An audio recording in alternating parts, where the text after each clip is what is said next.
Hello friends, बहुत बहुत स्वागत है आपका mysurgery.com के इस चैनल पे। और मैं हूं आपका दोस्त इंस्ट्रक्टर सौरभ शुक्ला।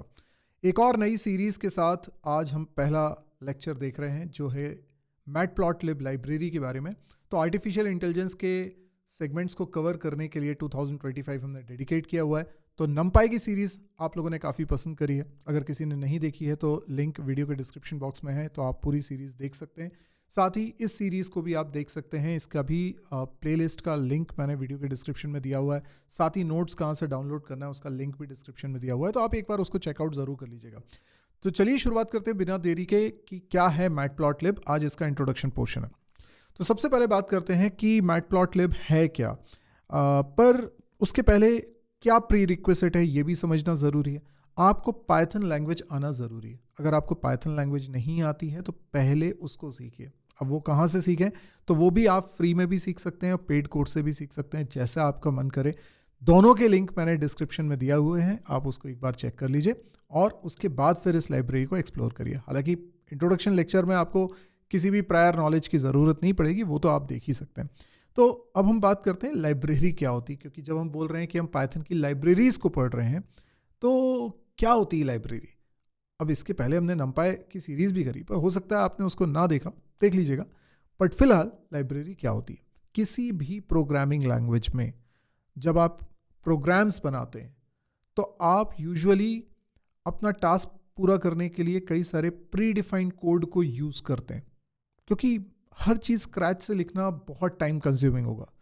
तो हमारे पास प्री डिफाइंड कोड होता है। अब ये कोड कहाँ होता है, तो उसको बोलते हैं लाइब्रेरी, जहाँ पर ये सारा प्री डिफाइंड कोड रहता है।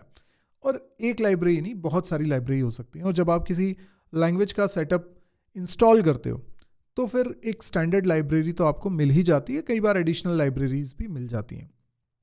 अब जब आपने पाइथन सीखा होगा और पाइथन को इंस्टॉल किया होगा तो कुछ लाइब्रेरीज उसमें आ चुकी है। एक स्टैंडर्ड लाइब्रेरी तो उसके अंदर है ही। अब लाइब्रेरी के अंदर है क्या, बहुत सारे पाइथन मॉड्यूल्स हैं, उनके अंदर बहुत सारी क्लासेस हैं, फंक्शंस हैं जिनको आप यूज़ करते हो।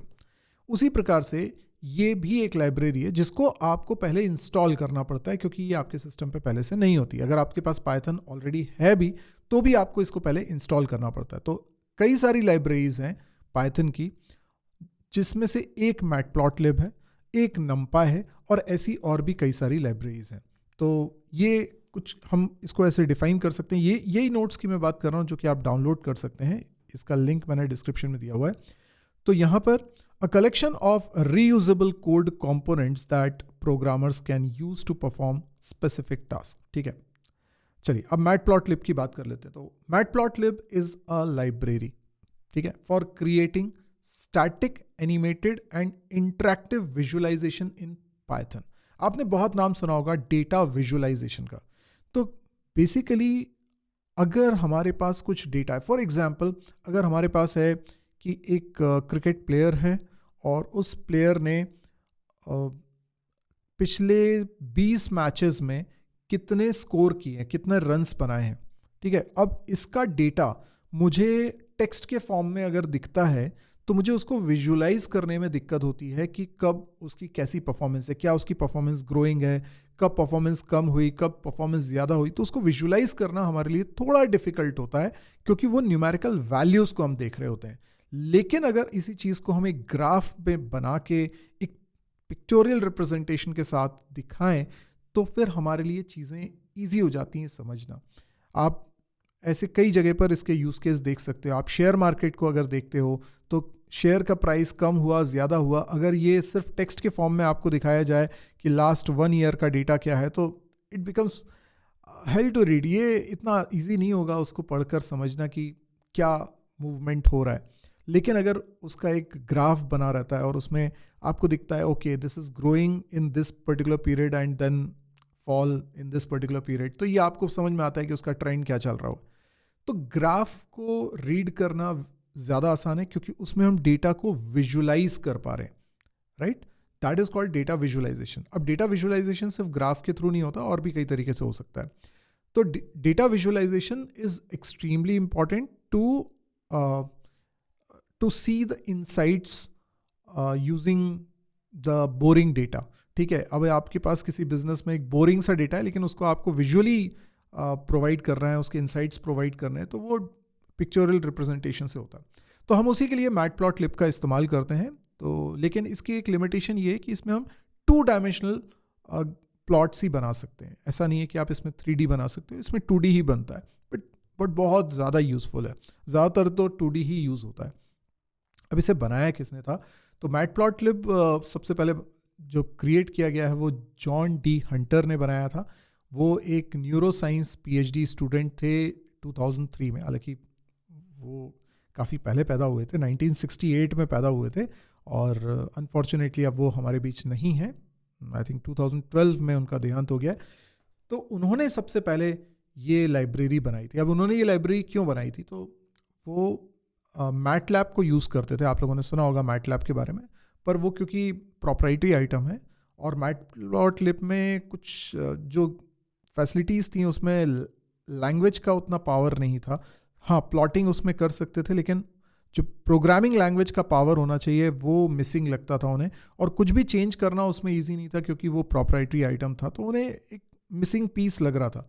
तो उन्होंने सोचा कि पाइथन की कैपेबिलिटीज़ को यूटिलाइज़ किया जा सके और हम पाइथन में सिमिलर टाइप का प्लॉटिंग का एक लाइब्रेरी बना दें। तो उन्होंने वो लाइब्रेरी बना दी जिससे कि वो मैटलैब में जो कैपेबिलिटीज़ थी वो कैपेबिलिटीज़ यहाँ पर आ गई, और तो और वो फ्री में आ गई। मतलब कोई भी उसे यूज़ कर सकता है क्योंकि पाइथन जो है वो ओपन सोर्स है, एंड मैटप्लॉटलिब जो है वो भी ओपन सोर्स है। तो मैटप्लॉटलिब अब कौन डेवलप कर रहा है? तो एक ओपन सोर्स कम्युनिटी है, वो इसे डेवलप कर रही है और उसके नए नए वर्जन्स आते रहते हैं। तो ये जो मैटप्लॉटलिब है ये मोस्टली बनाई गई है पाइथन लैंग्वेज में, यानी ज़्यादातर तो इसका कोड पाइथन लैंग्वेज में ही बनाया गया है। लेकिन कुछ सेगमेंट्स इसके हो सकते हैं कि सी लैंग्वेज में बने हो, कुछ सेगमेंट्स इसके ऑब्जेक्टिव सी में बने हो, जावास्क्रिप्ट में बने हो, टू एंश्योर कि ये कंपैटिबल रहे डिफरेंट प्लेटफॉर्म्स पे। ये नमपाई को काफ़ी यूज़ करती है। तो इसका मतलब ये है कि आपको अगर नमपाई नहीं आता है तो इस सीरीज़ के पहले आपको नमपाई की सीरीज़ देखनी चाहिए। और कहाँ से सीखना है, लिंक मैंने जैसा बताया वीडियो के डिस्क्रिप्शन में, आप चेक कर लीजिएगा। फिर ये जो लाइब्रेरी है ना, ये बहुत पुरानी लाइब्रेरी है प्लॉटिंग की। इनफैक्ट मैं अगर ऐसा कहूँ कि पाइथन में ये सबसे पुरानी लाइब्रेरी है प्लॉटिंग के लिए, और बहुत सिंपल है इसको यूज़ करना। मतलब बहुत फैंसी, बहुत सारा कोड नहीं लिखना पड़ता, बल्कि कोड नहीं होता, बहुत कम कोड में काम हो जाता है हमारा, और सिंपली हम लोग इसको यूज़ कर पाते हैं, इसलिए काफ़ी ज़्यादा पॉपुलर है। अब कई सारी और भी लाइब्रेरीज़ हैं पाइथन में जिनमें मैटप्लॉटलिब का यूज़ हो रखा है। तो a large number of third party packages extend and build on matplotlib functionality. तो हो सकता है कि कई सारी ऐसी लाइब्रेरीज़ हों जो डेटा विजुअलाइजेशन के लिए कुछ और मॉडर्न फीचर्स प्रोवाइड करते हों, ज़्यादा बेहतर तरीके से उसका लुक हो, लेकिन उनमें से भी कई सारे मैटप्लॉटलिब को यूज़ करके उस पर रैपर बना के वो उसको एनहांस कर रहे हैं। तो मैटप्लॉटलिब तो कहीं ना कहीं डायरेक्टली और इनडायरेक्टली यूज़ हो ही रही है। सो सबसे ज़रूरी काम है हम इसको इंस्टॉल कर लें। अब इंस्टॉल कैसे करेंगे? यदि आपका विंडोज सिस्टम है तो आप कमांड प्रॉम्प्ट पे जाइए और उस पर सिंपली ये कमांड लिख दीजिए pip इंस्टॉल मैटप्लॉटलिब, और मैटप्लॉटलिब का जो लेटेस्ट वर्जन होगा वो इंस्टॉल हो जाएगा। अगर जब आप कोडिंग करेंगे तो आपको इसको इंपोर्ट करना पड़ेगा मैटप्लॉटलिब को, तब जाके आप मैटप्लॉटलिब की चीज़ों को यूज़ कर सकते हैं। मैं एक छोटा सा प्रोग्राम आज बना के भी आपको बता दूंगा।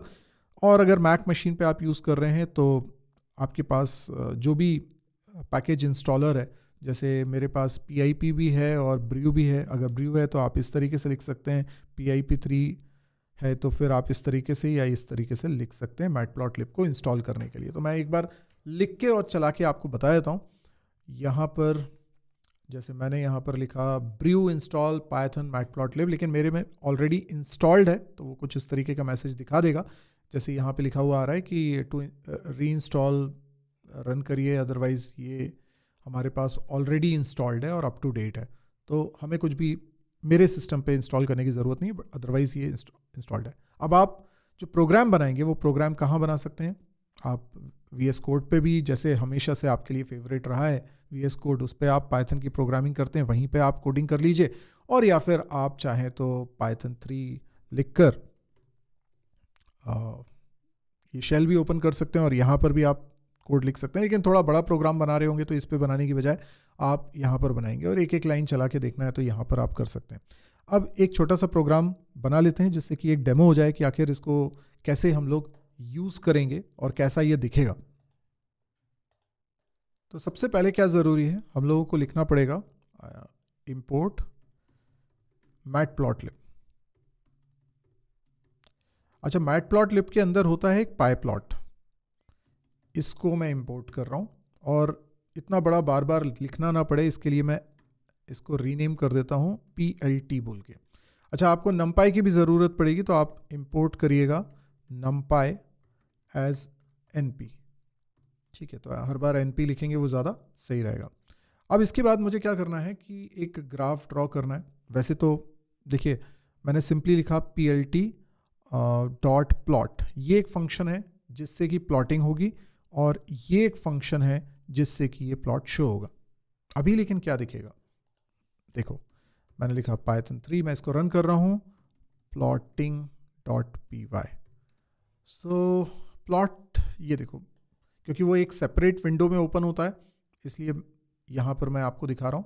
ये चीज़ जब हमने रन करी तो इस तरीके से वो आउटपुट दिखा रहा है। तो आप देख रहे हैं एक ग्राफ दिख रहा है हमको और इसके अंदर हॉरिजॉन्टली बॉटम में एक लाइन दिख रही है जिस पे कुछ वैल्यूज़ दिख रही हैं 0.04, 0.02, बिकॉज अभी हमने कुछ भी प्लॉट करा नहीं है, सिर्फ एक फ्रेम की तरह ये हमको दिखाई दे रहा है, बट इसमें अभी हमने कुछ भी इनपुट्स नहीं दिए हैं कि क्या प्लॉट करना है, इसलिए बाय डिफ़ॉल्ट ये इस तरीके से दिखाई दे रहा है। ये जो नीचे एक लाइन दिख रही है हॉरिजॉन्टल, इसको बोल देंगे हम एक्स एक्सेस, और वर्टिकली जो लेफ्ट साइड में आपको लाइन दिख रही है जिस पे पॉइंट्स लिखे हुए हैं, this is called Y access.